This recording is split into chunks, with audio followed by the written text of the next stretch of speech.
coming to you from the Strachan Van Til studios. This is your 219 News Now. Strachan Van Til, making customers' lives easier for 93 years. Hi, I'm Sonny Santana, and this is your 219 News Now. There's an election coming in November. Even in predominantly Democratic Gary, 3 Republicans are running. John Collier in the 6th District, Andrew Delano for mayor, and Ivan Ursary for council at large. Ursary says he wants to inject a little fun into the Steel City.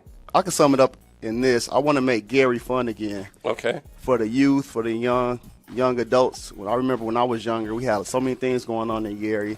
Had concerts, different things like that. So my main focus is to partner with nonprofits or partner with other businesses to see what we can do to do fun things in Gary. And speaking of the Steel City, the massive mill that has anchored the lakefront for more than a century is in play. U.S. Steel said it has received multiple unsolicited proposals to buy the company. It's come out that Cleveland Cliffs, which has huge holdings in Northwest Indiana, bid $7.3 billion. S-Mark, founded by former U.S. Steel executive James Bouchard, has topped that with a $7.8 billion bid. Check NWI.com for the latest developments on the possible sale of U.S. Steel. Monosol says it's laying off 45 workers at its plant in LaPorte. The Maryville-based company that makes dissolvable film for products like Tide Pods said that it's due to a slowdown in business and that layoffs are expected to last 2 years. About 190 workers were locked out of the LaPorte plant late last year during a contract dispute. The LaPorte plant was the only one Monosol announced layoffs at. And in sports, Gregg Popovich may not be in the region much anymore, but the region is still in Gregg Popovich. That was made clear during the former San Antonio Spurs coach's speech as he was inducted into the National Basketball Association Hall of Fame.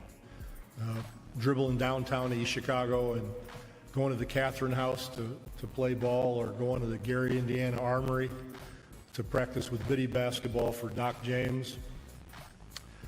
All those days and nights out on the playground at 39th and Broadway in Gary, or out at the Griffith Parks, those are the things that came back to me as I was thinking about standing here. Popovich grew up in East Chicago and graduated from Maryville High School before going to the Air Force Academy. To read more on these stories, head to NWI.com. I'm Sonny Santana, and this was your 219 News Now.